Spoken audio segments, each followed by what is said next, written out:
hosts, the Bay Area Brawler, Skylar Greenberg, and your Colonial champion, Sean McCoy.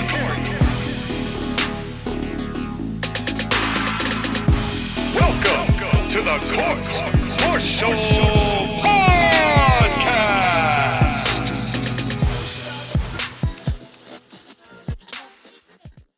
And welcome, ladies and gentlemen, once again to the Court-Martail Podcast, brother. And I'm telling you right now, it does work for you just the way that it works for us. Because the three of us promised that we were going to give you a podcast about Hulkamania himself, Hulk Hogan, as a, I don't know if tribute is the right word, but as an examination of the life of a very complicated individual in the world of the professional wrestling business. And here we are to do that, all three of us together. I am your Colonial champion, Sean McCarty, joined by, as always, the man of the hour, the man with the power, too sweet to be sour. He is the Bay Area Brawler himself, Skylar Greenberg. How you doing, brother? Brother. Brother Jack Dude here to talk about one of the most, I'll say, interesting characters in wrestling. Absolutely, one of the most influential, one of the most intriguing, and speaking of interesting and intriguing and influential to at least the general area of South Carolina, just for the fact that he's actually somewhat moralistically upright, where everyone else is just tweaking. It's TAW's JoshAgeddon. How you doing, buddy? You have no idea how accurate that statement is. No, literally, there was a dude at Pizza Hut yesterday that would do the Undertaker sit-up every time someone passed him. Oh, God. And he was just out of it, and I was like, why? I'm so glad that I don't live here. Heath Springs is actually relatively drug-free, except for one little Sanford and Son looking house. Lancaster is where all the fun's at. Also, I'm good. How are you? Well, I'm feeling satisfied with my accuracy, and that's more than can be said about. And you're a location away from mine. Well, that's true, but I mean that also can be said as far as accuracy is concerned. That can be said for me, but it can't necessarily be said for the man we're talking about.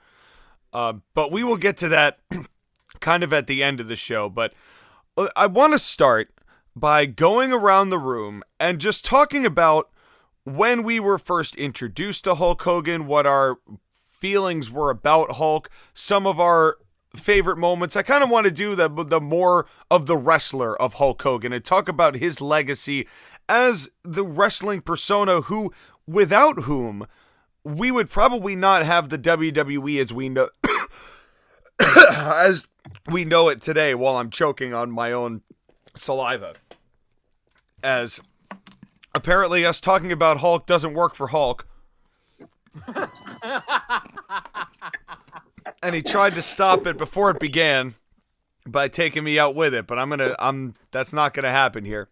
So, as I was saying, we're going to go around the room, talk about a few memories of Hulk individually, but I want to talk specifically about the wrestler, not the person yet. We're going to get to that. So, let's start with me, and then we'll go around to Skylar and Josh again, kind of how we did the intros. Now, Hulk I didn't really know a ton about until that DVD came out in, 2004? I think it was. That WWE did that had all of his big moments in the early days from the 80s as far as, capturing the world title for the first time. I'm pretty sure there was a match with, not the big match with Andre on it, but one from 1979 when Hulk was still wearing white tights. And that DVD kind of caught me up on everything WWE wanted me to know about Hulk Hogan. And not too long after that came out is when I believe the Shawn Michaels match happened.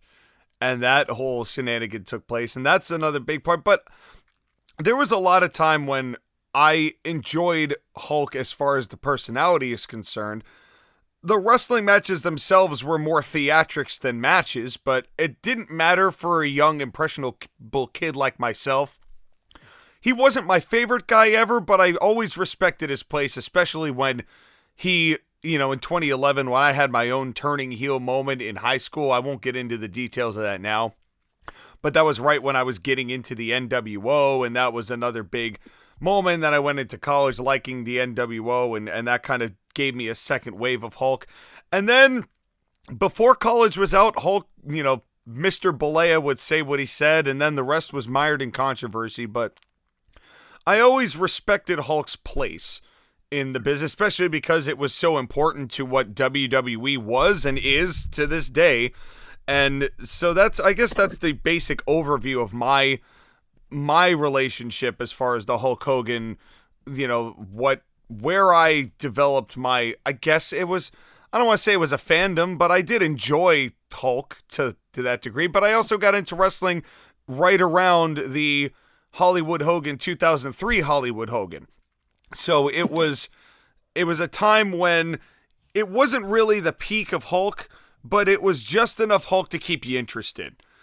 Skylar, what was the first time that you remember having a memory of Hulk Hogan, and what can you remember of your early days and the Hulkster? So the one thing I will say is that unlike you and Joshua, I came to wrestling kind of late. I was into WWE in 2008, 2009 when I was in the middle of middle school and high school beginning. Like, I was a freshman in high school. And I remember 2009 specifically because my mom would let me watch whatever TV channel I wanted to. And just by happen chance, I happened to catch Spike and watch TNA, which I don't know if a freshman in high school should be watching TNA, but them's the times. Well, I mean, so did I in 2009, so. And I remember that there was a big deal that TNA made that they had signed the immortal Hulk Hogan. And I can't believe this, but one of the first matches I watched Hulk Hogan ever was Hulk Hogan and Abyss versus Ric Flair and AJ Styles. And Hogan and Flair both bleeding like stuffed pigs from blading. Yeah, and because their forehead skin was so fragile, all they had to do was kind of just slap their heads, and that would be enough to get it going. If they sneeze too hard, it'd be a gusher. Especially Flair. But anyways, back to the Hulkster.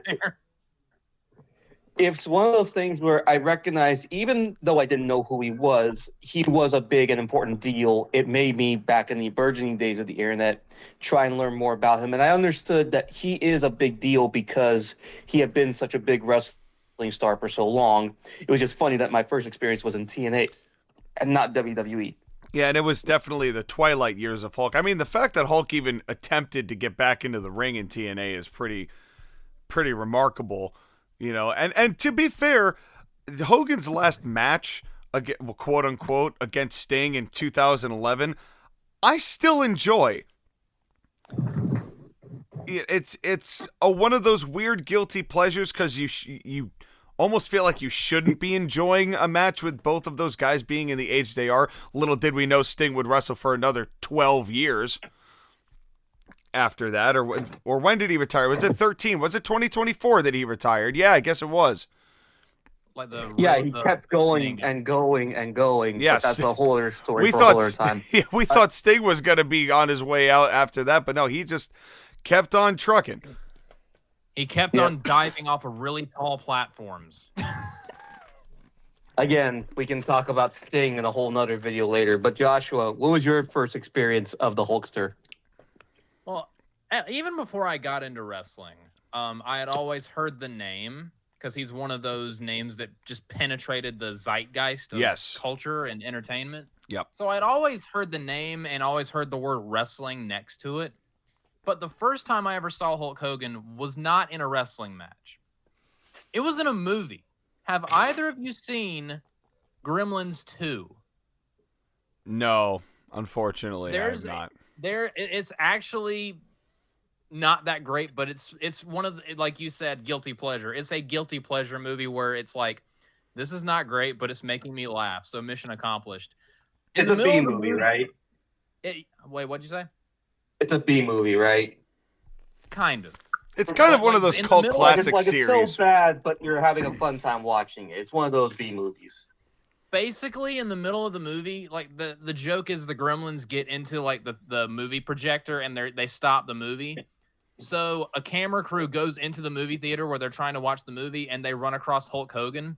So Hulk Hogan gets up and looks at the projector, yanks his shirt off, and starts cutting a promo on the Gremlins, and then breaks the fourth wall and is like, sorry, ladies and gentlemen, we're getting back to the movie. That won't happen again. And then he sits down, and then the movie just continues as if nothing happened. That's the first time I ever saw Hulk Hogan, and I was like, oh, that's the wrestling guy. Well, and that was actually probably a pretty good cross-section of what Hulkamania was. Yeah, but then I got into wrestling in 2010 when I think I was like at the tail end of middle school, right before high school. And like the person that really got me into wrestling, the first wrestler I really gravitated towards was Randy Orton.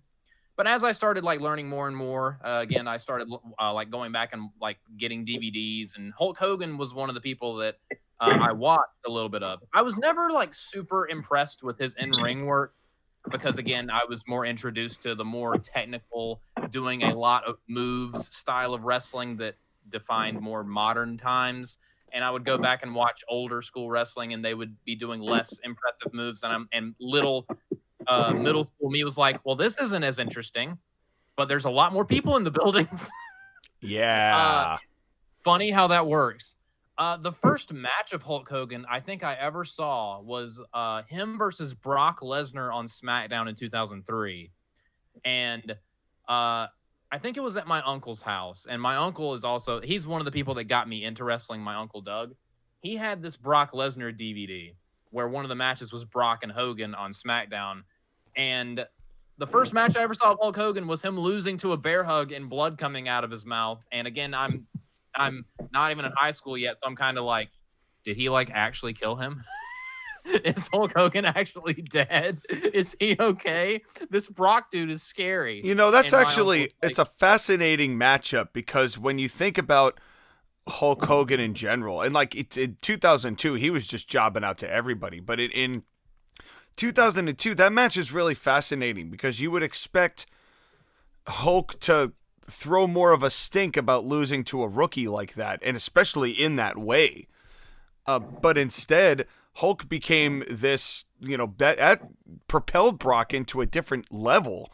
That between that and him beating The Rock, you know, ultimately at that SummerSlam, you know, the way that they pushed Brock and the kind of people that they had Brock beat convincingly, that match is a bit of an anomaly for Hulk Hogan as far as giving that much to a fresh talent. Again, the finish was him passing out to a bear hug, which is almost, in 2025, hearing that is almost ludicrous.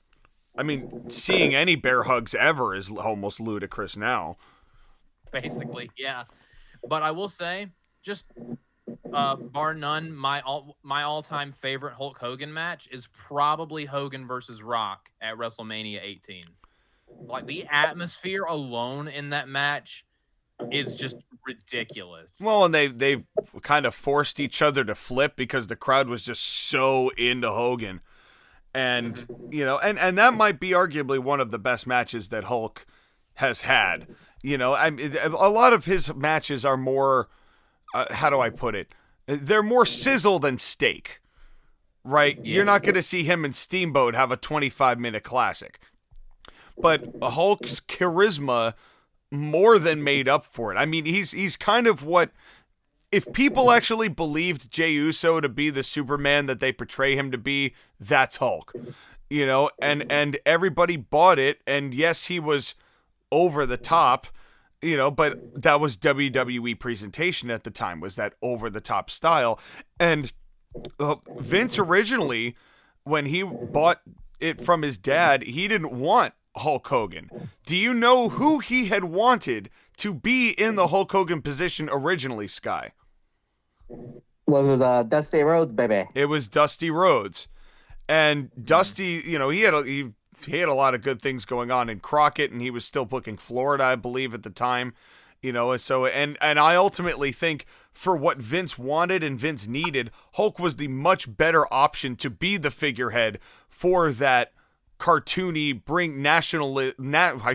nationalist isn't the word, but moving to a national scale mindset that Vince McMahon had. And in retrospect, changing to Hogan was the correct choice. Yes. I think so. Not that Dusty wouldn't have worked, but I don't think Dusty would have been as malleable to what Vince wanted as Hogan almost definitely was.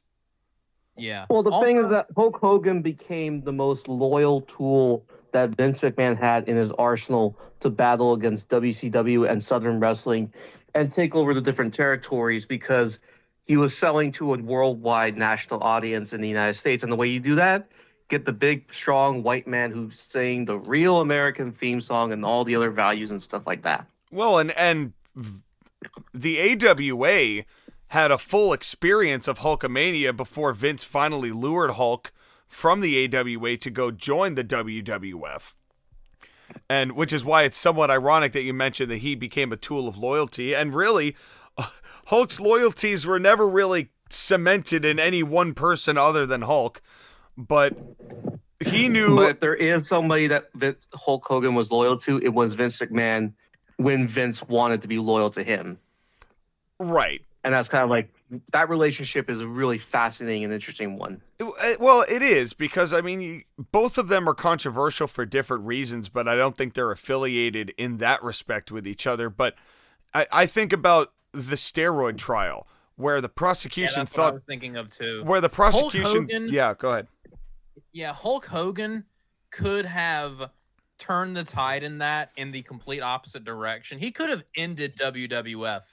Yeah. Like, on that stand, but he decided, I guess this dude is why I'm such a big star, especially over the past decade. So I guess he had some semblance of loyalty to not just completely throw Vince under the bus. He honestly saved Vince McMahon by going, he did not supply the steroids. I opted to take them myself. Well, and between that and riding out Jesse Ventura to Vince so that Vince could get rid of him, Hulk Hogan showed loyalty to Vince McMahon and the most important moments in time and altered wrestling history. A union with the wrestlers against WWF would have changed almost everything. Oh, absolutely. I mean, I don't know if it would have been enough to push Vince out of business, but it would have completely changed the context of how independent contractors work, how insurance works. I think ultimately, considering that unions are by and large being targeted and attempted to be destroyed as a whole, that it probably wouldn't have lasted very long, because the wrestling business is an every man for yourself kind of business. So I don't know if Jesse would have ultimately had all of the support to actually make a union, but Hulk made sure that was never going to happen. And a lot of that was to protect his own self-interest, and we're going to talk about that a little bit later. But you can't deny the drawing power of Hulk Hogan. I mean, the fact that even 30 years after Hulk Hogan was in his prime fighting the Ultimate Warrior and taking down Randy Savage and the Mega Powers and all of that jazz, the fact that TNA reached out to him 30 years later to come boost the numbers up is a sign that Hulkamania was always a ratings draw no matter where he went, because he just had that weird-ass charisma that Vince knew how to market perfectly. Well, it's that, and also Hulk Hogan's placement in very important events. We have to remember, the reason why WrestleMania is what WrestleMania is because Hulk Hogan was part of that first main event with Mr. T, a mainstream star, against who was it? Paul Orndorff and Roddy Piper. Guy? And Roddy Piper. And the thing is that was what began, unfortunately, WWE's obsession with teaming up with celebrities, because of how successful Hogan and Mr. T as a team drew for that WrestleMania and how much money they made together for that WrestleMania and for the company. And it launched Hulk Hogan into the mainstream, along with his movie roles, like the stuff he did in Rocky III as Thunder Lips and all of his other stuff. He became not just a wrestling star, but a national mainstream star and a part of Americana. Yeah, and to be able to transcend the wrestling business in that way. I mean, and there had been a couple overlaps, just as far as, Kaufman and Lawler, but that was on a much smaller scale. But you could almost say that Jerry Jarrett had the foresight to know that was going to be the way that the business was heading. Unfortunately, that neither of them could expect that it would ultimately end up with a tag match involving Jelly Roll. But that would be years and years and years into the future. Sorry, I can't hear that name without wanting to vomit. Well, but Hulk was also a part of a lot of celebrity matches even beyond that. I mean, think about how many he did with Rodman, and he had the match with Jay Leno. Not the singles match, but Hulk ended up knowing and having a very keen sense of where the business was heading and how to maximize not only the amount of money he made, but the amount of money that everybody ultimately made as a result of those big moments. And a lot of people ate very well because Hulk Hogan was drawing the gates, as crazy as they were. You know, and a lot of people, I think now, when you look at the legacy of Hulk Hogan, for it to be as long as it was, to be on top for as long as he was, and to have basically two very different careers, you know, when you look from 1984 to 1994, and then what happened in WCW all the way until the end of his second WWE run, you know, it's almost two different shades, two different phases of Hulk Hogan, but both of which had just an incredible impact on not only the wrestling business, but pop culture as a whole. And on that point, one thing that I think is really impressive, probably one of his biggest accomplishments, he was the face of one of WWE's biggest boom periods in the 80s as a babyface, and then became the face of WCW's biggest boom period ever as a heel in the 90s. So he was the driving one of the big driving forces behind the success of two separate companies in two separate decades. That's really impressive when you think about it. Well, and also to consider that Hulk Hogan is the only thing that really made WCW stand any semblance of a chance.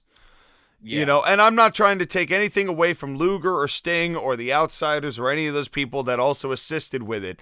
But the NWO doesn't work without Hulk. The WCW, even though people were tired as hell of Hulkamania when he came to WCW in 94, it didn't matter. People were still coming to see him. And yeah, people wanted to see the old school wrestling, but they were not going to get the kind of drawing power to consider themselves a threat or competition to Vince McMahon otherwise, especially with Bischoff running things. Mm-hmm. And that also leads, I guess, to an interesting question here. Do you think if Hulk hadn't come to WCW that his acting and Hollywood career would have panned out in a way like it has for The Rock and John Cena if he had just continued to pursue it?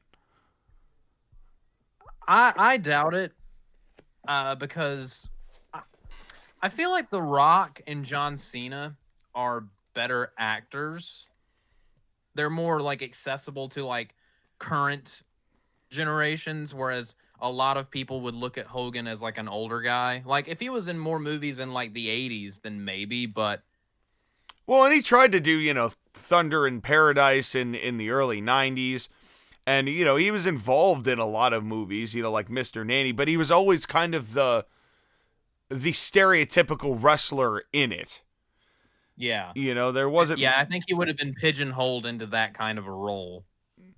Yeah, Skylar? The problem is that a lot of the movies that he was involved in were these comedy movies, and no offense to him, but he's not really a funny person. He probably would have had to have gone down more of the Rock route than the Cena route, because Cena can do comedy better than Rock or Hogan can, while Hogan probably could have been like that action star. It also just, again, as Joshua said, it doesn't help that he's not a good actor. He has to be kept short in anything that he does. Yeah, they weren't giving him the soliloquy of Iago at the end of Othello. You know, that wasn't going to work for him, brother. What a deep cut. Yeah. Jesus. Yeah, you're not casting Hulk Hogan as Thanos and having him talk to the Avengers. Now that would have been hilarious, though. Purple Hulk Hogan is not something my brain needed to think of No. today, but here we are. I'm inevitable, brother. And like, yeah, before he snaps after Thor hits him with Stormbreaker, he just looks at him instead of saying you should have gone for the head. That don't work for me, brother. That's right. Snap. Oh yeah, yeah. We could have made something out of that. I don't know, but the point stands is that Hulk's acting career, but that ultimately I think is what made his transition back to WCW so special. Is that he tried acting, it didn't work out for him, but he still was able to convey the kind of emotion that's necessary for the wrestling atmosphere.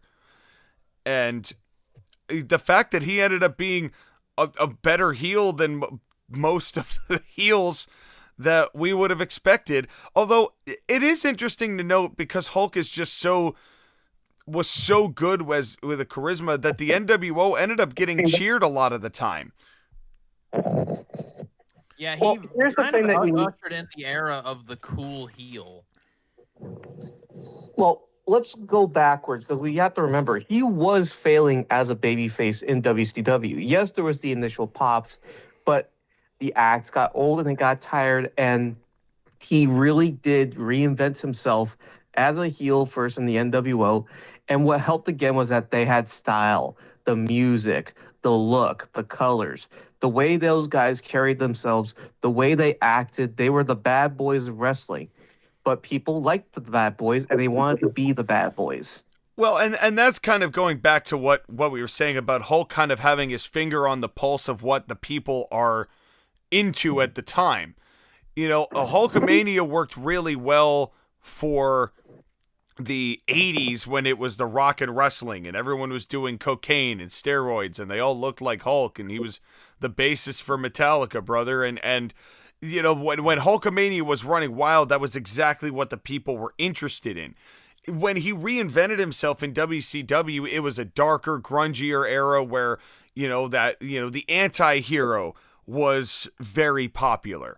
And so that just completely captivated a new wave of wrestling fans, and particularly the college kids, the older demographic, that wasn't necessarily captivated with Vince McMahon's The Goon and Duke the Dumpster Droese and all of the stuff that Vince was trying to put out at that same time. And while Hulk ultimately said it took a lot of convincing for him to do it, he did ultimately lean right into it the second that it occurred. Oh yeah, he put everything into that. Like, he might not have been fully convinced, but you got to give it to him. He committed to it. Yeah, and he took a chance on it because, Hulk believed, I'm sure, that the Hulkamania would never die. But he knew that it was time to make a move, and ultimately it became one of the biggest heel turns of all time. And actually worked, unlike the one that we had most recently. Yeah. Well, that's because everyone that was involved with Hulk's heel turn, was on television. Yeah, the next stayed week around. and the week after that. Yeah. Yeah, they stayed around, and Travis Scott wasn't a thing. Yeah, and Dennis Rodman actually kind of gave a fuck.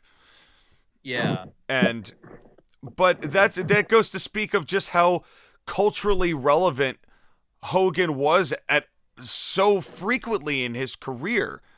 That Hulk Hogan turning is what lures a couple basketball players to get involved.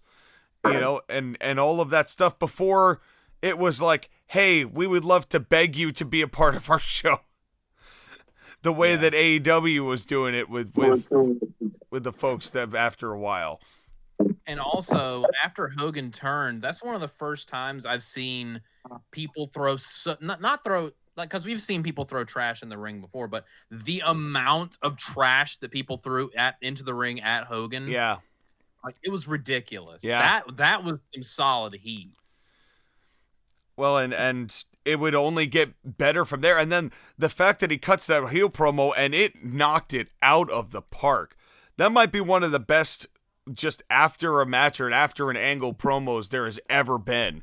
Considering how long it was, how well Mean Gene played the straight man throughout all that, You know, it was a tremendous fresh coat of paint for Hulk, and it brought in a shit ton more money. And Oh yeah. Hulk's ability to draw, whether his matches were any good or not, was the completely irrelevant part of Hulk Hogan. But he did have some good matches. I think he had better matches actually later in his career than he did in the earlier part. You know, as far as a lot of the stuff that he did in 2002 when he wanted to sell, you know, a choke slam. But I really liked his match against Kurt. I thought that they had much better chemistry than one would have thought. Him and Vince had a shockingly good street fight at WrestleMania. I loved that match. I mean, I still would go back and watch it if I felt like it. But Dude, those like, two that tore match the had house down. That match had no business being that good. Well, and you wouldn't have expected it to be, you know, because Hulk wasn't getting any younger, and Vince is, you know, Vince, who is he's not a wrestler. He did his damnedest as a worker, but he's not a wrestler. But again, that's kind of the story of Hulk Hogan, the worker. The wrestling didn't matter as much because he could captivate so much energy in between all the wrestling. And that's what mattered, and that's what drew the money. And honestly, like, I've actually gone back and watched a couple Hulk Hogan matches. As much as Dave Meltzer doesn't like it, I actually think his match with Andre is pretty decent. It's not a bad match. And, of course, him slamming Andre is arguably the most iconic wrestling moment of all time. One of the biggest. And when I went back and watched him versus Ultimate Warrior at WrestleMania 6, that is a really good match that Hogan's had, but I feel like that's the best match that Ultimate Warrior's ever had. It was shockingly good. For as little as they did in that match, that match is the pinnacle of getting so much out of so little. Well, Hulk was smart, you know, and that was what he was really good at, especially during those times. You know, because Hulk didn't necessarily need to be the best worker to bring out the best in somebody else. You know, it didn't always work, a la King Kong Bundy or Earthquake. Yeah. But at the same time, there were certain instances where Hulk knew when the moment was, how the moment was, and, you know, even when he had to be convinced into doing it, when it happened, because Hulk was involved, it was a difference maker. One thing that always interested me, though, was the difference in his work whenever he would go over to Japan and he would bust out moves you've never even thought he was capable of doing. Oh, yeah. And then he comes back over to the States and it's business as usual. And I'm just like, man, I'm jealous of Japan right now. Well, and a lot of that is that a lot of the American audience did not pay to see Hulk wrestle. They paid Hulk to come out and be Hulk. Yeah. You paid to watch Hulk Hogan go out there, throw the punches, wag the finger, drop the leg, and call it a day. And blow the dandelions, yeah. Yeah. And it goes to what you said earlier. Like, in the States, we cared more about the sizzle than the steak. In Japan, they want the steak, and the sizzle they're kind of indifferent to sometimes. But, like, it's a difference in preference, in dietary preference between the States and Japan, as far as wrestling is concerned. Yes. And then the thing later on is that Hogan transitioned again. We did the whole TNA thing where he came in and was kind of like the shot in the arm to signal to the world that TNA wasn't just going to be the second banana. They were going to be a player with WWE. They would not. But, you know. But Hogan always had that ambition, though. What do you do when you hire Vince Russo and his lapdog? What's that guy's name that Jim Cornette hates so much? Ed Ferrara. Yes. But legitimately, there was intrigue in TNA, especially with the whole Immortal stable when it was coming up. I mean, I really liked the Immortal thing. I think that everyone all viewed it as another NWO ripoff, but that was also at the time when everyone started making TNA a meme. of the let's all laugh at TNA deal because, Hulk, I think he tried to blow his wad too fast, thinking that because he and Eric were there and they signed all this new talent, that automatically meant they were going to fight the juggernaut and take some serious swings. Well, it didn't help that they signed all this former ex-WWE talent and kind of became known as the retirement home for ex-WWE talent. Well, not to mention that they got rid of the 6-sided ring, which also didn't... I mean, it helped everybody's backs, but, when you're in a position where anything that makes you different is something that attracts the audience, the X Division got kind of mired down when they had Abyss win it. They switched from the 6-sided ring to the 4-sided ring. They had... And then the influx of WWE guys... that it just, I think it lost a lot of its individuality while they were trying to reform it into something that they felt could be a serious challenger. The thing is they tried to pull the trigger on being a challenger too fast, and then when it didn't work they tried to rebound on it, and the damage had already been done. And when they tried to compete with Raw on Monday nights, like, how many weeks did they do that before they just decided to move back to Thursday? God, maybe, I don't even, did they last a month? It wasn't very long. The fact that they went back to Thursday so quickly was just kind of embarrassing. Well, and they sizably lost viewership as a result of that switch, and then they came back, and that was, I think it was at a time when people didn't realize that, we talked about Thanos, that WWE was ultimately Thanos now. Mondays were going to be for WWE, and so were Thursdays or Fridays, depending on when SmackDown aired. And that was always going to be now. And TNA trying to pose as some sort of competition when the era of that kind of head-to-head networking had changed. Mm-hmm. It didn't need to be an either or, and wrestling fans were not looking for an either or.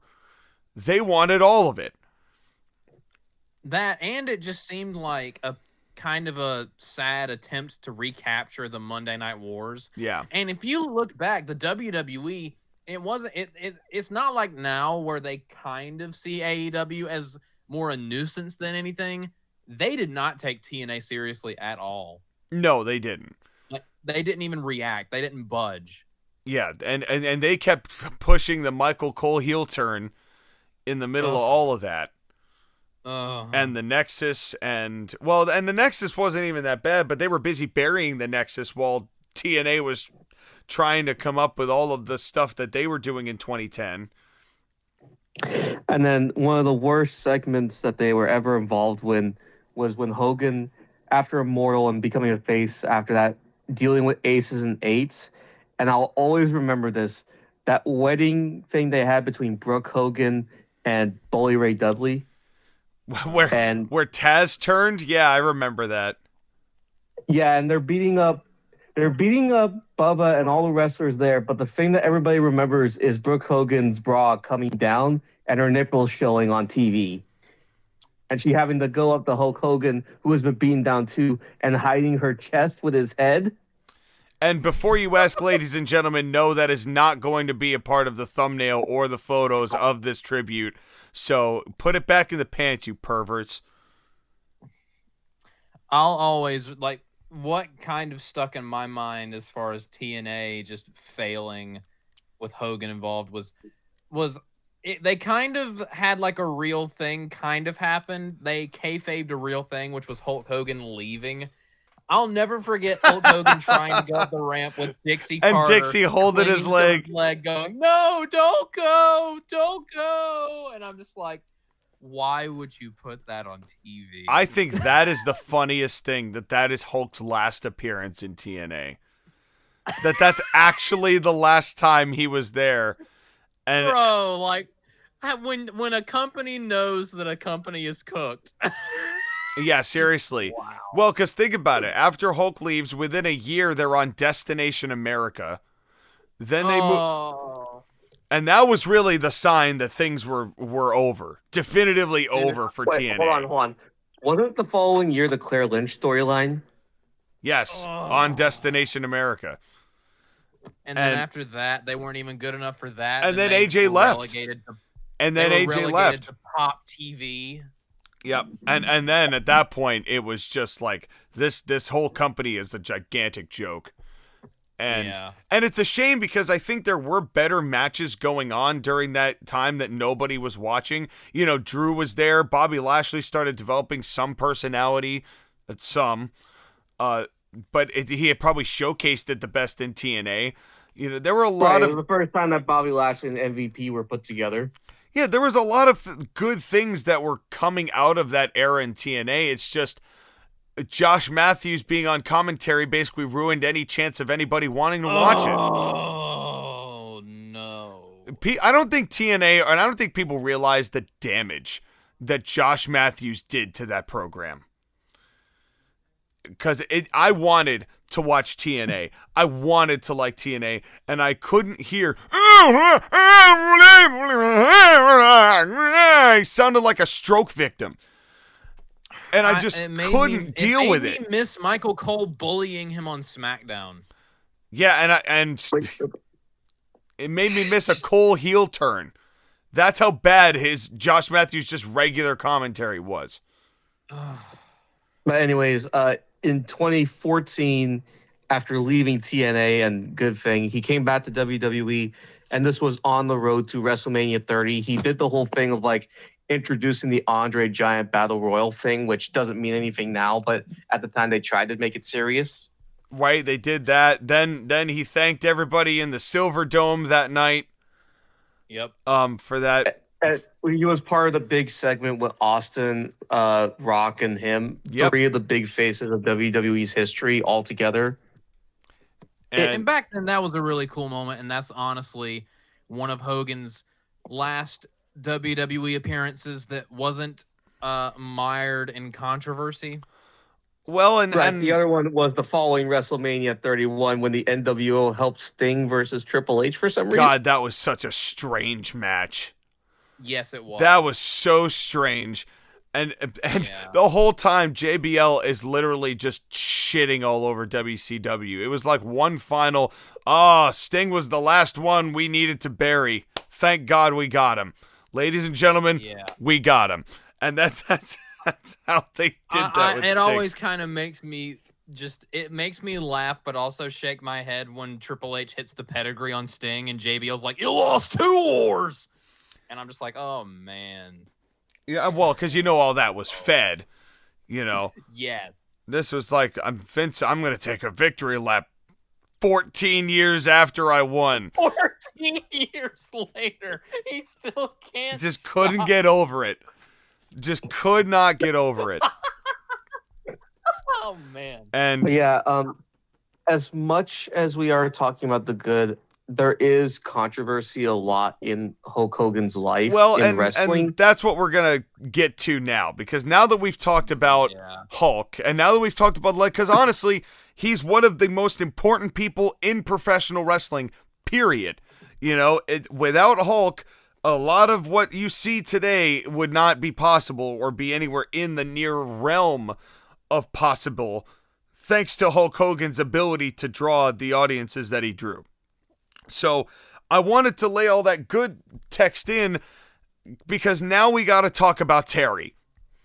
And the Hulk Hogan story, I think a lot of people have wanted to just talk about the first 40 minutes of this podcast. And there are also some people who want to talk about just the final 40 minutes of this podcast. And I think what the difficulty is that when it comes to Hulk Hogan, you got to talk about both. You can't have one without the other, especially because while those two entities might have been separate before, they converged a lot in the last 10 to 11 years of his life. And that's what's led us to what happened with Hulk and how we all felt about Hulk when he died, which we're going to get to. But it also begins with things like sabotaging the boys and ratting out the Union. There's stuff that Hulk has done from the very beginning that is, let's say, less than reputable. All I have to say is, you got me, brother. Tried to ruin the Undertaker's career. Yep, that's another good one. Well, and the thing is, you know, I don't necessarily blame Hulk for that one because that was taught. I think that's an old wrestling trope to kind of make the rookies feel indebted to one of the veterans. I think that happened probably more frequently in wrestling than we'd like to admit. Hulk just happened to have known that and to have set up the Taker to nearly fail. But the thing you'll notice is that Terry Bollea, in a lot of ways, did not endear himself to many of his contemporaries. And it's one thing if people have one beef with one person. But it seems like a lot of his contemporaries didn't like the person as much as they liked the wrestler. It's been documented, the thing with The Undertaker and the whole, my neck got broken because of the pile driver, but don't worry, kid, I'm okay stuff. And that he held over Taker for 2 years. There's the contentious relationship he always had with Macho Man Randy Savage. Yep. And those two on and off friendship and hatred for each other. Savage dropped a diss track. A rap diss track about Hulk Hogan. That's real. You could look that up and listen to it. That is a real thing. Hogan ruining the main event of Starrcade 97. Yeah. The whole thing with Hogan not putting people over, and even when he does put people over, he doesn't really sell it. Like, for example, everybody talks about the fact that Warrior beats him at 6. But if you go back and look at the pin, Hulk still kicks out. He kicked out. 3. He kicked out basically at the count of 3. It was not even a half a second after that hand came down, and Hulk's shoulders were off the mat. He made sure that everybody knew that he was using a Windows, and that everybody knew that he was kicking out right after that. You know that he had just been caught. He hadn't been beat. Yeah. And that's a lot of what Hulk was. I mean, it was a lot of people ate well because of Hulk, but a lot of people stayed where they exactly. A lot of people stayed where they were because of Hulk. Whether that meant, you know, some of the stories of keeping folks, you know, on the paths of destruction with whatever vices that they were, you know, kind of, or refusing to do business with people where he would have to let them take the thing over him. He never put over Roddy Piper, and I don't think that ever truly sat well with Roddy. Oh no, I mean, they both did once, both in WCW, where Hulk put over Roddy and Roddy put over Hulk. It happened once. But was it real? Well, I mean, it was on television. It was 10 years after when he should have. Well, sure. But, you know, in all fairness to Hulk, Roddy was the kind of guy who didn't really put over a whole lot of people himself either. You know? I mean, stealing the moment from Bret Hart at WrestleMania 9 with Yokozuna. Well, there's a whole... And not only that, having the gall to be WWF champion, going on a press conference and saying, the IWGP World Heavyweight Championship, that's what I want. This is a toy. Bro. Well, and also with Hulk just diminishing Bret his entire career. I mean, remember, Bret Hart came to WCW saying, you're going to work with Hogan, and then I'll never forget that one episode of, I think it's Nitro, where Bret Hart just interrupts the middle of a match, and he just tells the guys, go into the back. Go in the back. It's my time now.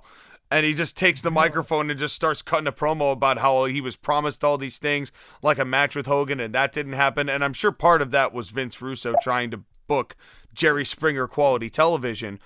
But, you know, even I always suspect that Hogan's the one who poo-pooed the 92 match with Flair, to where he worked with Sid instead. I maintain that was Hulk. You know, not wanting to put over Rick, because I'm sure that's what they wanted. The whole thing with Shawn at SummerSlam, which resulted in Shawn having a seizure for most of the match, which is the funniest thing ever.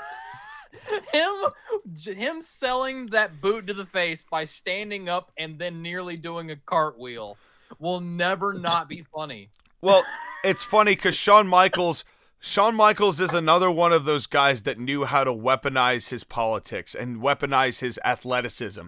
You know, it was almost like, it was almost the opposite of Hulk, because where Hulk had the charisma and the drawing power to have the kind of political clout, Shawn Michaels was one of the best in-ring performers and weaponized his wrestling. Yeah. And so they were both expert politickers. So when they finally ended up coming to 2005, and Shawn was trying to go, all right, I'll win the first one, and then you win the second one, and then we'll close out, and you win the third one. And Hulk's like, how about Hulk Hogan wins the first one, and then Hulk Hogan wins the second one, and then Hulk Hogan wins the third one. And so Shawn Michaels was like, fine, I'm going to make you look like an absolute buffoon in the middle of the one match we're now having. You want to win, that's fine. But I'm going to make sure that ultimately people are talking about me at the end of the night. And he sure did. He sure did.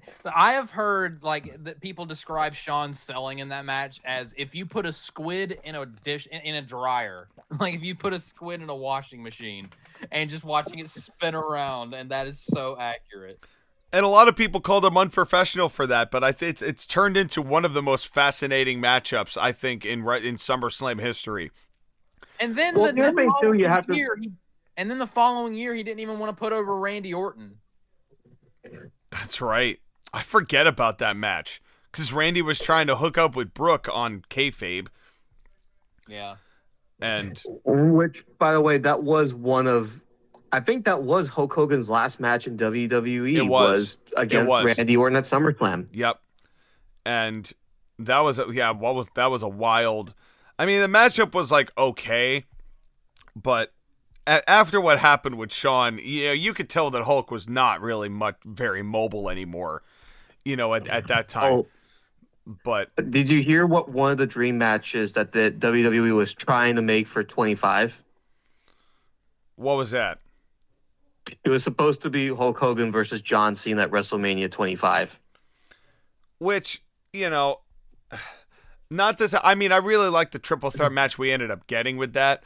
But at WrestleMania 25, at that point, I don't know. I don't think Hulk was going to be able to carry his end of the weight. And also, I don't know if John Cena would be able to carry him. Well, I mean, he lifted up Big Show. Big Show and Edge, but I don't know if he could have been able to lift Hulk Hogan. Well, and the other question is, would Hulk Hogan really have put John over? I don't think so. And Doubtful. I think they cared too much about John's perception as the next Hulk Hogan to have him lose to Hulk Hogan. And that's what ultimately that would have ended up being. And considering the Legends match that we got that WrestleMania anyway with Chris Jericho and Snuka and Roddy and the Dragon, it all worked out. Yeah.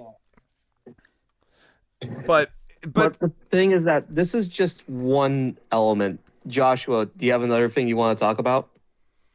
Well, I guess we can just get into. I was good before we get to the elephant. Yeah, because there's a lot of manipulation. There's a lot of things that went on during Hulk's career that a lot of people would have looked down upon or felt like they'd been screwed over, because they were.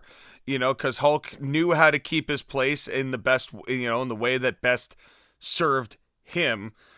And then 2014. And the other thing too, just to go back to it, is that it's not like Hogan was the only person during this time period to do the things that he was doing. Right. Shawn Michaels was a great manipulator, Triple H and Booker T, and that whole situation at Mania.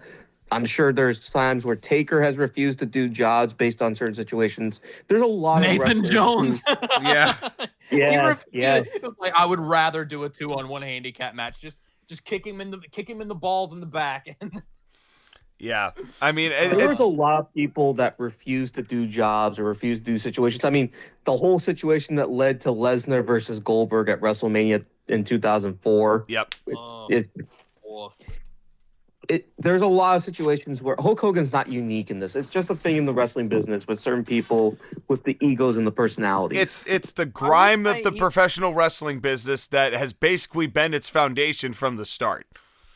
I would say like Hogan's not the one that like pioneered it. He's not the only one that ever did it, but I think he's the most notorious one. Yeah, I think that's a good way to put it. I think that he developed a laundry list reputation, especially because in the shoot era, everybody had something to say about Hulk Hogan.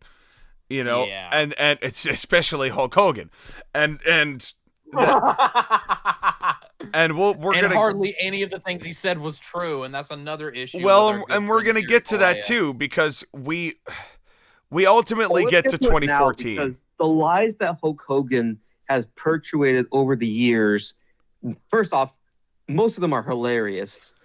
Well, because they're so ridiculous. There's no way that's true.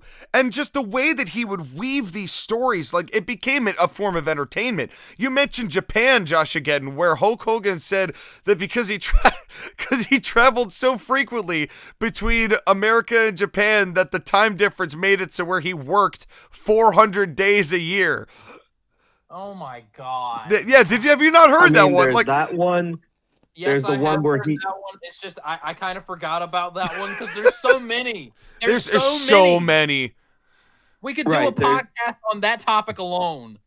Well, again, it's not a comprehensive list, but that one, the one where he was supposed to be the spokesman for the George Foreman grill or the Gary Coleman grill. Yep. The one where he was supposed to be in The Wrestler, but he couldn't be for some stupid reason. He's the one that discovered Kevin Owens. Wrestling after Elvis was a huge fan of his wrestling after Elvis died.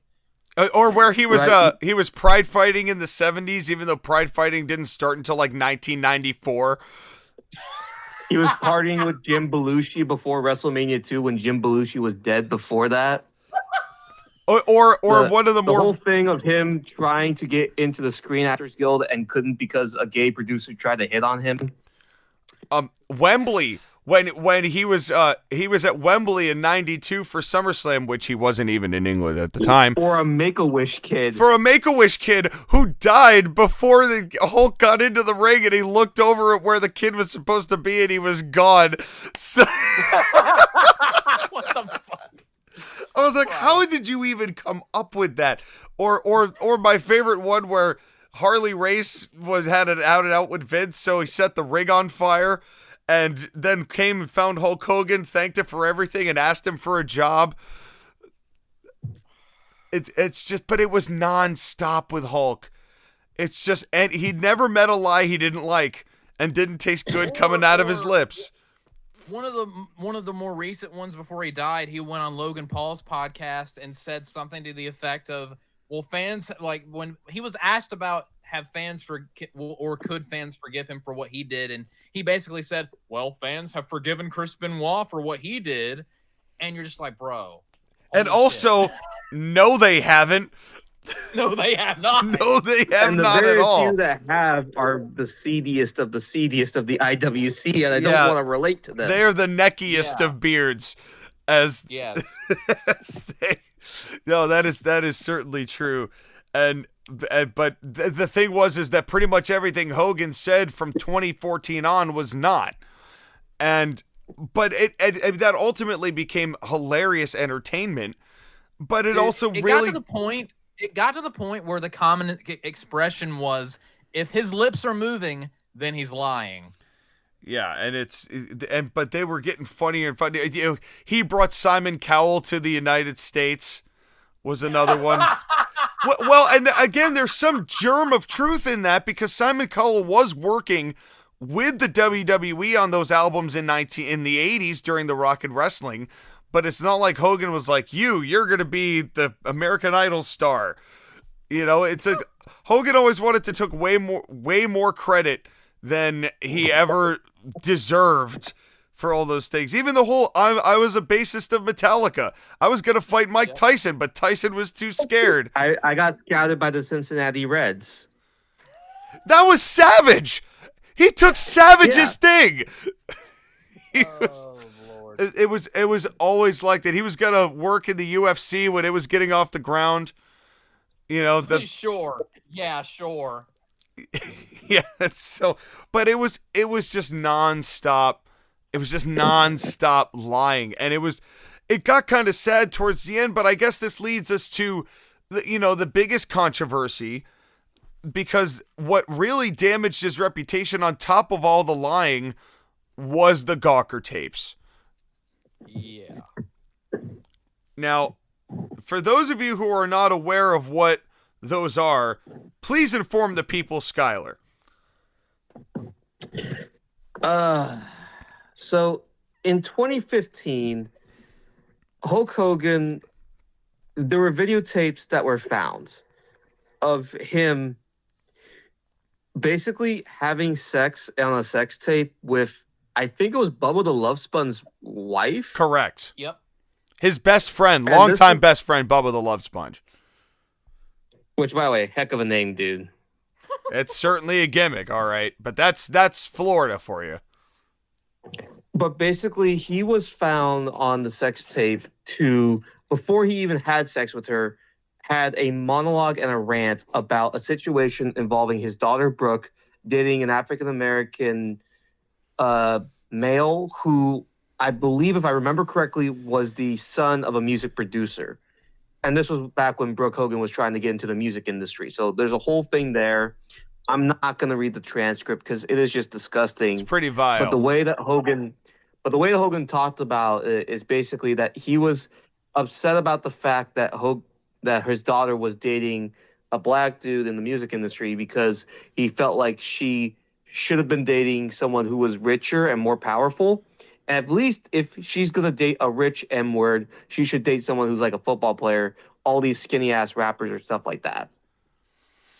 Yeah, it wasn't a good look. And, even though it was kind of self-reflective, he's like, oh, I guess I'm racist too. And then everyone went, yeah. Yeah, you are. The quote was, I'm a racist to a point. And once that all got leaked, I mean WWE, they erased Hulk from their existence for like 3 or 4 years as a result of that. Yeah. And the thing is, this is not the first time this wouldn't even be the first or the last time that Hogan's been caught on tape saying racist shit. Like when his son was drunk driving and gravely injured their friend, he was on a tape basically, or like he was the jailhouse tapes where he was talking to his son saying, I hope that when we die we don't get reincarnated as a couple of Blizzak Gizeyes. And I'm just like, bro. And then of course he also had the wonderful nugget of maybe his son's friend got hurt because he was a negative person, and maybe God had to teach him a lesson, or however he phrased it, which is probably one of the most disgusting things I've ever heard him say. Like God punished him for having a negative attitude. Well, like, and just once the people turned on him, and then it really got sour. But I will have to say, JoshAgeddon, that was the thing that bothered me about Hulk the most, was his bastardization of Christianity. Now, I'm not somebody who's a white knight in that respect, but you could tell, especially in the last year of his life, about him being baptized and being a Christian and all that stuff, you could tell that it was just like everything else of his career, performative in order to maintain his image and to find himself in good graces with somebody who's still willing to cheer him. And it was sad to me as well. Well, and because the thing was that he converted, quote unquote, but then there was no attempt at atonement. There was no attempt at actually improving himself. He just used it as a scapegoat to justify his behavior. I mean, look at what he did 3 years after he said those. After that stuff came out in 2015, he went back to WWE in 2018 and was supposed to make an apology in front of the locker room. And his apology was being mindful about being recorded without knowledge. Yeah, don't get caught, ladies and gentlemen. If you're going to say racist stuff, say it without cameras. Yeah.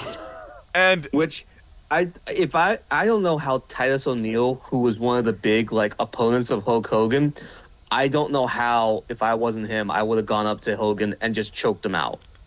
Well, Titus O'Neil ultimately got the revenge on Hulk when they had to dress up as pirates for WrestleMania 37 with arguably one of the greatest lines of all time with, "You ain't Little John, ho."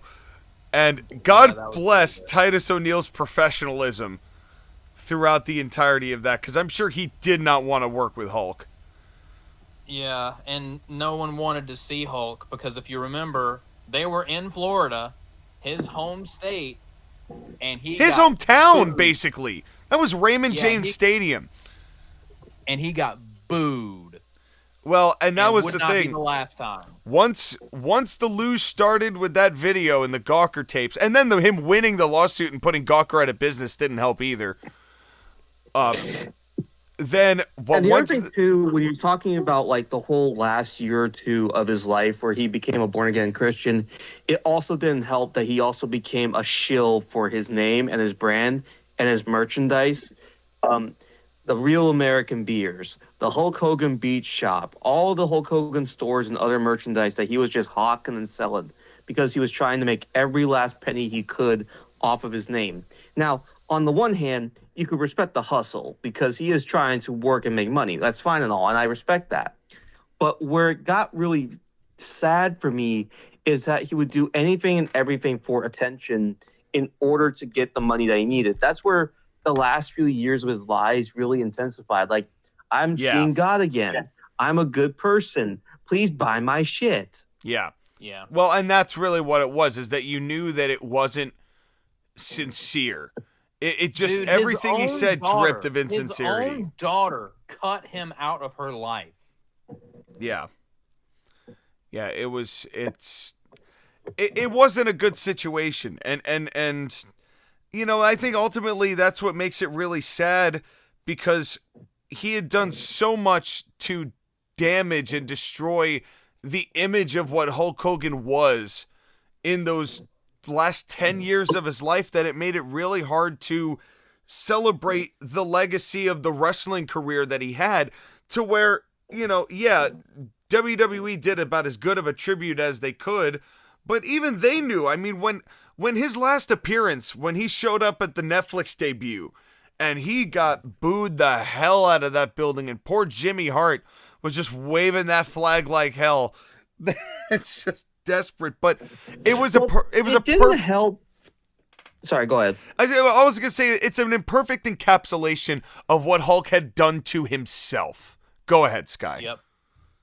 Well, the problem is that there was no separation between the man Terry Bollea and the character Hulk Hogan, especially in the last few years, because wherever he went, he said he was Hulk Hogan. There was no, this is the man behind Hulk Hogan. Right. He made his character, who in the 80s was say your prayers, eat your vitamins, do the right thing. That was the character that we were supposed to grow up with.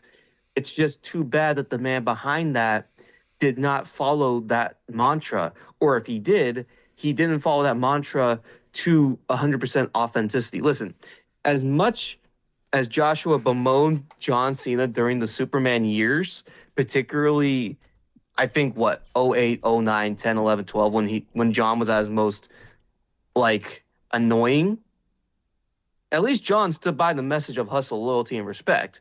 Hogan did none of that. Yeah, you won't see anywhere like the most controversial thing like I've ever heard with John Cena was when he said something about Taiwan being its own country and then he apologized to China in Mandarin. Like, other than that, and being naked at the Oscars that one year. I was just about to say the humiliation ritual. The jury's still out on John Cena and The Rock, by the way. I'm not casting aspersion, but the whole thing with John Cena and Nikki Bella, that was probably more controversial. Like, but the point I'm trying to make is there's a difference. There's like the laundry list huge is difference between John Cena's controversies and Hogan's controversies. Yeah. Yeah, absolutely. And again, not to make this about politics and not to say something about politics one way or another. I'm not going to go too far into this because I like Joshua and Sean and I respect both of their beliefs in politics. I'm not going to say whether or not you should be one way or the other. The way that he was a clown at the Republican National Convention and the way he hyped himself up being like this fool while also trying to sell his merchandise there was just the worst thing ever. It was Hogan being Hogan. Again, You know, it's just, and it was, and him struggling. He was struggling to rip off his shirt. dude, it was sad. It catered to the people who were about his age who were already going to vote the way they were going to vote. I don't believe for a second that Hulk Hogan got any more votes turned red because of that appearance. You know, but it was again, it was another encapsulation of what Hulk was. He was ever the salesman, ever the, the insincere, but he did the only thing at that point I think he knew how to do.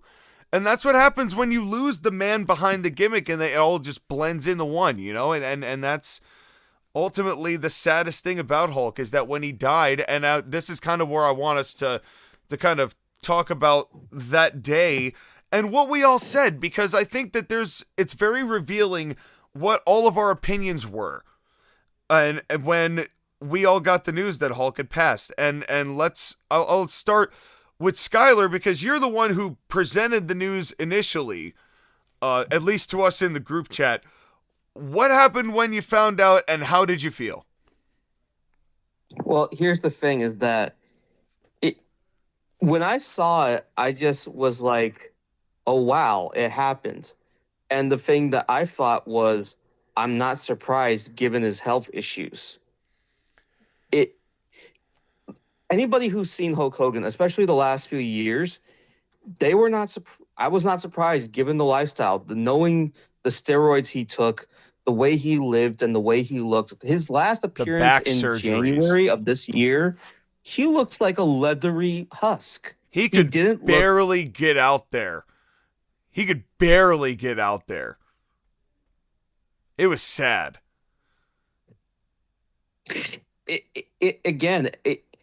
And again, the first thing we did was that, and I know that this is insensitive, but we made jokes about the fact that he wouldn't let Ozzy Osbourne go over, who had died the day before. That right there.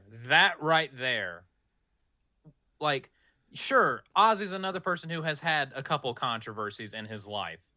But when Ozzy Osbourne died, no one had a single negative thing to say about him. Well, because he owned it. The same thing about Hogan. Because he owned it. Ozzy took a lot of accountability for himself. And he was willing to be very candid about that in a very public place. And I think a lot of people respected Ozzy for doing that. Despite it all. He was honestly the Hulk Hogan of heavy metal. Right, but the thing is that the last concert he did was a benefit tour and a donation thing, and it didn't get that much pub. It was just, hey, I'm going to do this concert, and all proceeds are going to go to charity. Whenever Hulk Hogan does that, he has to make sure that there's at least 3 camera crews taking pictures of him doing the donation act in the first place. Yeah. Well, when was the last time we saw Hulk donate? I mean, I'm not saying that he doesn't do that, but I haven't even seen that kind of publicity out of Hulk in a while. He was going to... supposedly, he goes to autograph events, and the children don't get even to see him, even if they wait hours on end. Because I know that the kids were cutting a promo on him. I remember that audio I heard somewhere, from some news station, I think in upstate New York. But then, he had the beer, and then he was going to start his thing with Bischoff. The real American freestyle, which I'm pretty sure is not happening now. No, they still plan on going on. It is still happening. Well, they're going to... Which, again, it's supposed to be on Fox, which, again, I'm not going to make this political, but the slant that they were going with the Real American Wrestling, they had certain things that they were trying to go for. Also, keep in mind that Real American Wrestling only sold like 600 tickets. Yeah, I was going to say, I didn't think it drew very well, but that's the thing, is that, like, even in his dying day, the 3 of us, and I'm looking back at the chat right now, none of the 3 of us felt sad at all. Your first word, Sean, when you said is, I want to be sad at hearing that, but I genuinely cannot. Yeah. And I mean, that ultimately, and folks, you heard that in 24 hours after the fact. I did a quick thoughts if you want to hear the full piece of that, which was my instant reaction. I was in Worcester, England at the time, and it was a situation where I don't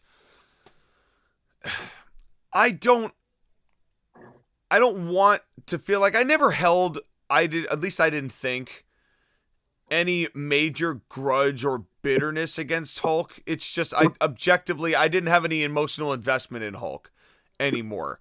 I didn't think particularly fondly of him, but even still with people that you don't necessarily love, you can sometimes feel sad for their passing.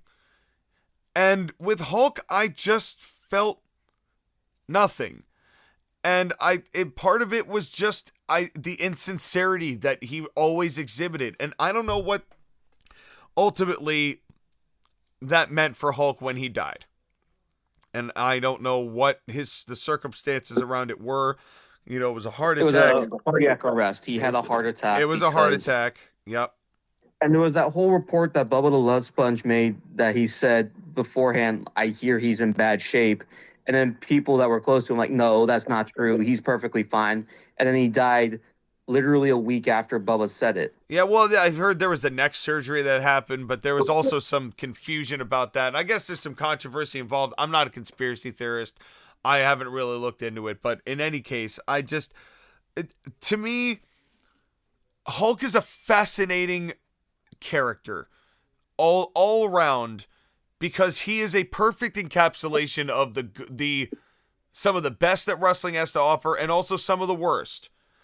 And that is really the nature of professional wrestling as we know it. There wouldn't be 7 seasons of Dark Side of the Ring if there was, if this wasn't a part of what wrestling is.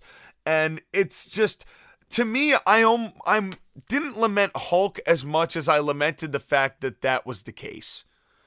You know, that there has to be this dark, seamy underbelly of professional wrestling to where its biggest figureheads, you can't necessarily feel sad that they died because of so much of their skeletons that they had in the closet. And Hulk, it's just sad to me that I couldn't be more upset about it.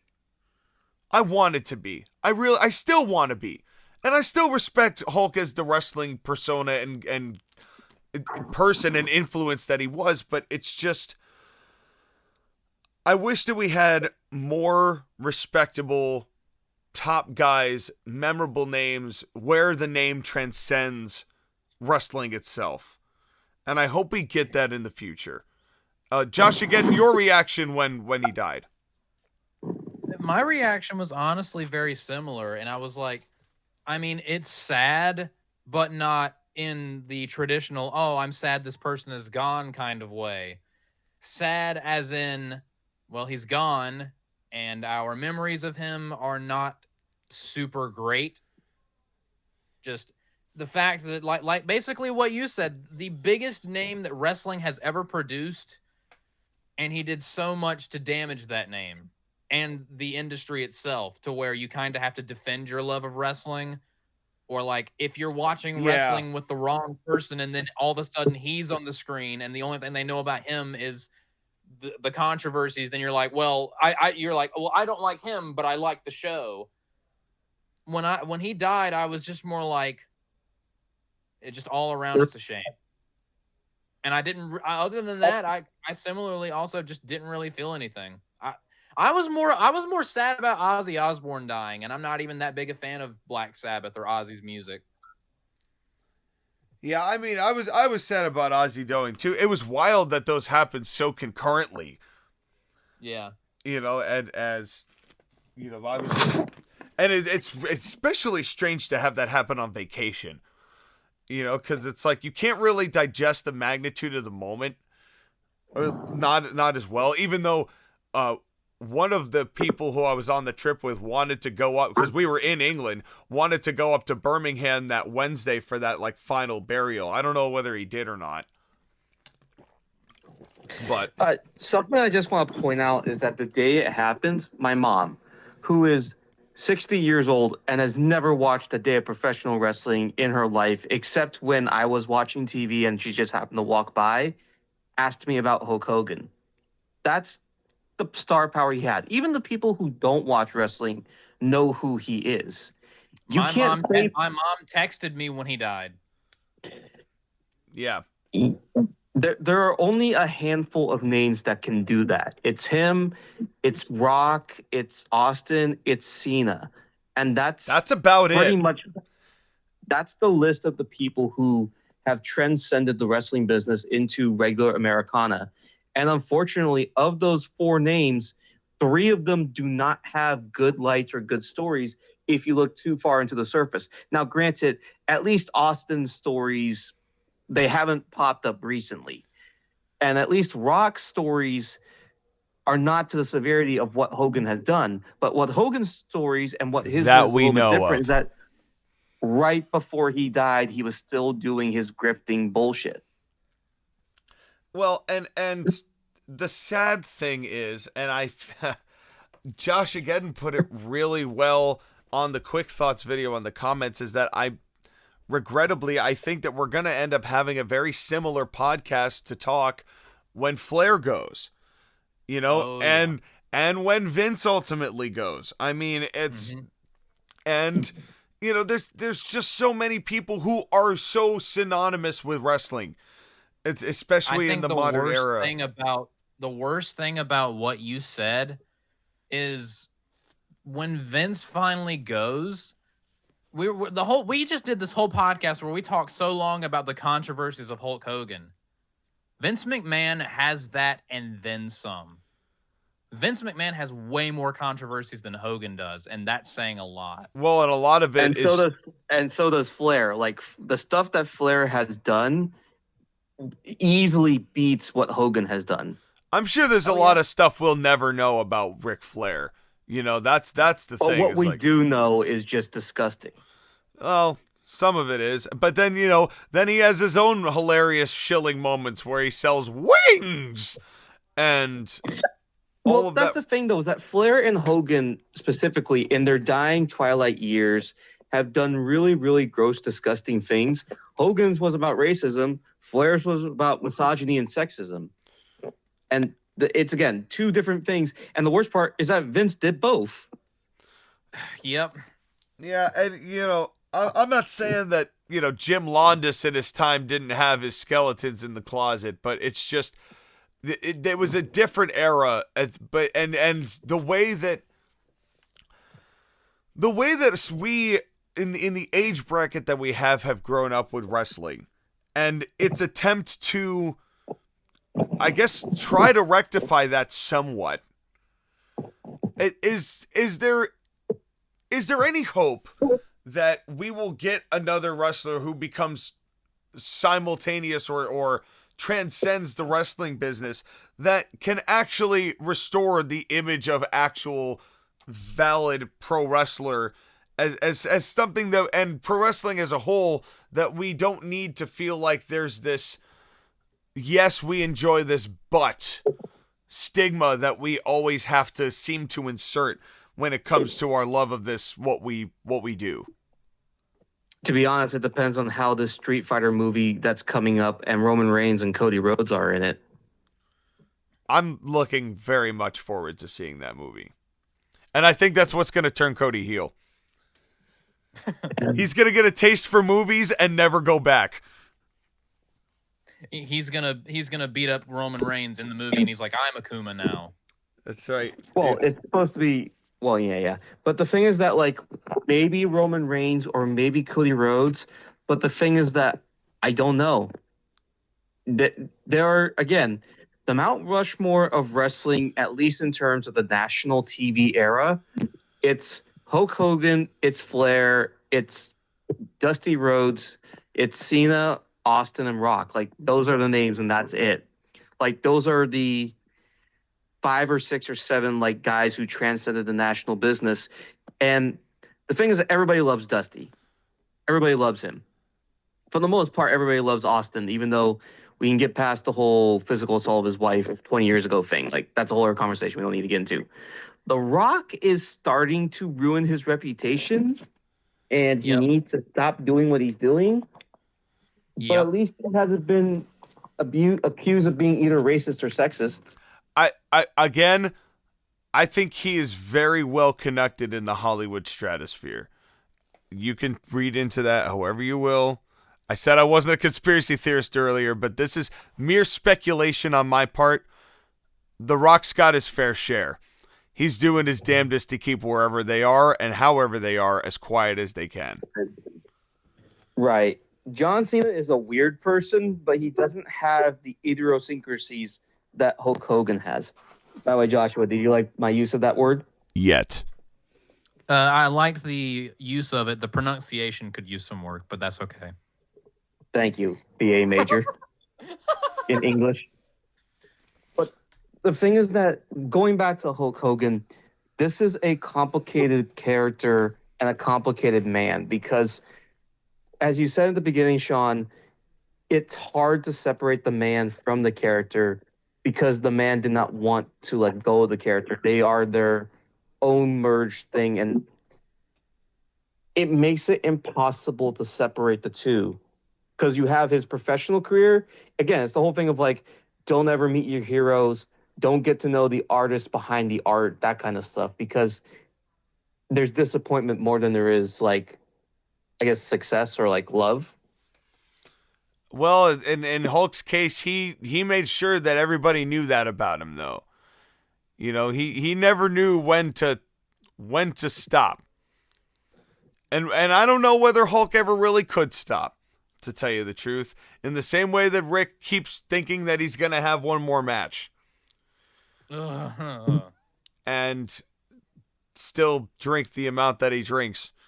And do it. And make an ass out of himself in public. And that, you know, it's a rough state of affairs to be in. But I guess that's not necessarily the brightest ending to a podcast that you've ever heard. But, you know, the truth is that we have been about as fair as possible. There's no mistaking Hulk Hogan's impact on this business. There is no doubting it. There's no disputing it.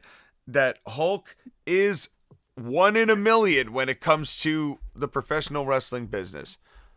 However, he is its biggest and maybe its first star, its greatest polarizing figure ever. There are people who know who he is, for good or for bad. He has touched the lives of so many other people, and you would be ignorant to not acknowledge that impact. That's right. And so, rest it horizontally, Hulk. And that is about as neutral as we can put it. And that is the best that we can give you. Does anyone have any final thoughts before we wrap up our discussion of Hulk Hogan? I think we said all what we needed to say. Well, the only thing I will caution, and I will say this right now, the generation of wrestlers that Hulk Hogan was a part of, there is not that many of them left anymore. Nope. You saw it in the tributes when they had people who were his contemporaries. There's not many of them left. There's Bischoff, Slaughter, DiBiase. I mean, Jim Cornette is still around, but he was the youngest of that group. Jimmy Hart is somehow still rocking. I mean, Jesse Ventura is probably just dancing because he outlasted Hogan. I genuinely cannot. I thought about that the other day. I cannot believe Jesse won that. I can't believe Jesse outlived Hulk. But that it just goes to show that the generation of wrestlers from the 70s, 80s, and 90s, there is not many of them left anymore. So you have to appreciate the ones that are still around. The one that's going to make me cry is Mick Foley. And I don't want to say that because I love Foley more than anybody else, but he's going to give me some tears when he goes. Well, and I love Foley too. Foley's not necessarily the guilt-free, let's say, in the wrestling business, but his was never like a Hulk's or anything like that. I think his was all done for the sake of the love of the wrestling business. You know, there's no ill intent in Mick Foley, I think.